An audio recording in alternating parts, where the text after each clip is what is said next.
और बिहार में कांग्रेस को एक युवा चेहरा मिला है। शरद यादव की बेटी सुभाषिनी यादव राजनीति में कदम रख रही हैं और कांग्रेस में शामिल हो गई हैं। उनका कहना है कि वो राजनीति में अपने पिता की विरासत को आगे बढ़ाएंगी। हमारे साथ जुड़ी हुई हैं इस वक्त सुभाषिनी। बहुत बहुत स्वागत है आपका और मुबारक हो, राजनीति में पहला कदम आपने रखा है सुभाषिनी।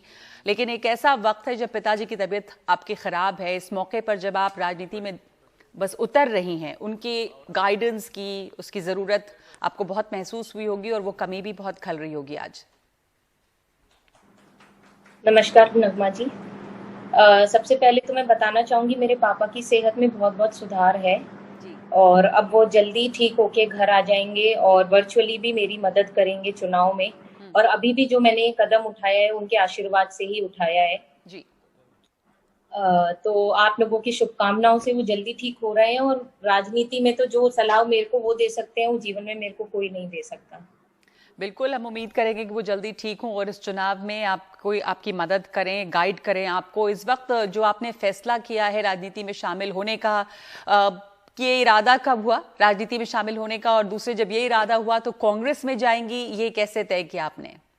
नगमा जी, जैसे कि आप जानते हैं मेरे पिताजी महागठबंधन का एक हिस्सा है और उन्होंने 2017 में इसी के चलते हुए अपने आप को जेडीयू से अलग कर लिया था और महागठबंधन के साथ खड़े होकर उन्होंने पूरे देश में एक साझा विरासत बचाओ की एक मुहिम चलाई थी जो कांग्रेस पार्टी और उसमें अन्य ऑपोजिशन पार्टियों का सहयोग था। तो कांग्रेस एक नेशनल पार्टी है और आदरणीय श्रीमती सोनिया गांधी जी, राहुल गांधी जी और अहमद पटेल जी ने मुझे ये मौका दिया है, आगे से बढ़कर ये मौका दिया है अपने घर का बच्चा समझ के।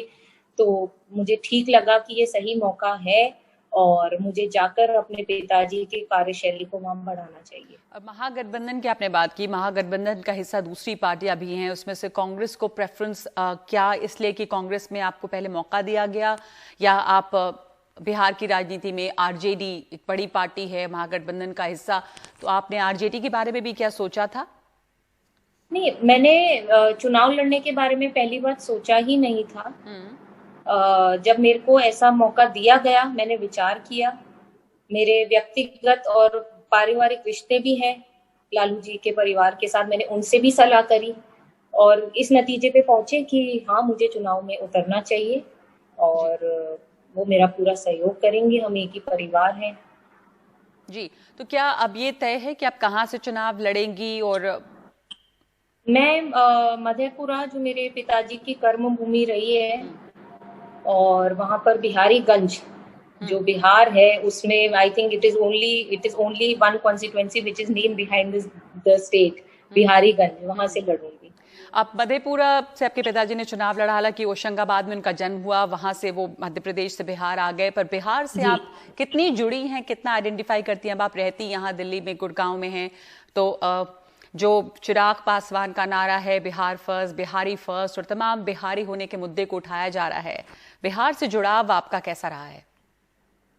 देखिए, जब से मैंने होश संभाला है तब से मैं यहाँ पर अपने पिताजी के कॉन्स्टिट्यूएंसी में आना जाना और उनके लोगों से लगातार जुड़ी रही हूँ। और बिहार में मधेपुरा में हमारा घर भी है और वहाँ पे पिछले 30 साल से मेरे पिताजी ने अपनी कॉन्स्टिट्यूएंसी में लगातार काम किया है।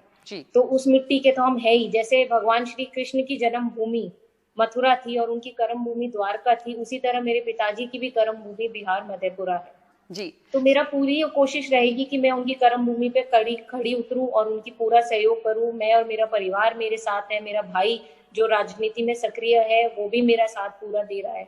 एक आखिरी सवाल कि बिहार की राजनीति में लालू यादव, शरद यादव, रामविलास पासवान, ये तमाम बड़े कद्दावर नेता, और अब इस चुनाव में देख रहा है कि उनकी जो अगली पीढ़ी है, चाहे वो तेजस्वी यादव हो, चाहे वो चिराग पासवान हो, अब आप इसमें उतर आई हैं, ये क्या फर्क अब देख रही हैं? ये नई जनरेशन क्या फर्क ला रही है, क्या लाएगी? देखिए, समय तो अब युवाओं का ही है। ये सब मेरे पिताजी के साथ ही थे। लालू जी, रामविलास पासवान जी, ये सब लोग मेरे पिताजी के साथ हैं। इन सब लोगों ने, नीतीश कुमार जी, सबने मिलकर काम किया है और इस बार युवाओं को मौका देना चाहिए। हम सब उन्हीं के बच्चे हैं, हमें मौका दीजिए, हम एक परिवर्तन लाएंगे, रेवोल्यूशन लाएंगे बिहार में। जी, शुक्रिया बहुत बहुत आपका सुभाषिनी, और आपको शुभकामनाएं कि आप राजनीति में कदम रख रही हैं, आगे आप अच्छा करें। बहुत बहुत शुक्रिया आपका वक्त निकालने के लिए।